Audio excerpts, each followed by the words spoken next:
On vient d'aborder un sujet passionnant qui est la culture d'entreprise à l'ère nomade. Vaste question puisque aujourd'hui on s'engage les uns et les autres dans des réflexions pour faire évoluer nos organisations et nos modes de travail. Et pour autant, est-ce qu'on est tous habités des mêmes capacités à le faire compte tenu de notre histoire? Et c'est un des sujets qu'on a pu évoquer. Puisque pour savoir où on va, il faut un peu comprendre d'où l'on vient.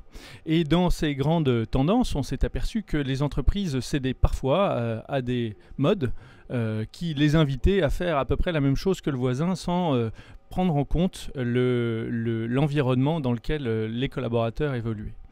Et donc on s'est aperçu que le nomadisme nécessitait un certain nombre d'éléments clés pour pouvoir y parvenir. La confiance au sein de l'entreprise, la capacité de collaborer ensemble, de se retrouver pour répondre à un certain nombre de rites et de normes, notamment au sein de la société, et pas forcément une volonté de céder à une mode qui serait celle de se retrouver au bureau comme à la maison et à la maison comme au bureau, alors que finalement ce qui est important, c'est de mettre les gens collectivement au travail.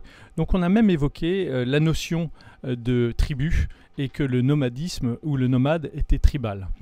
C'est un autre sujet, la mobilité permettant de s'ouvrir au monde, d'accueillir les autres et de permettre et de susciter de l'innovation autour de la responsabilité qu'elle engage pour chacun d'entre nous. Voilà, débat que j'ai beaucoup apprécié.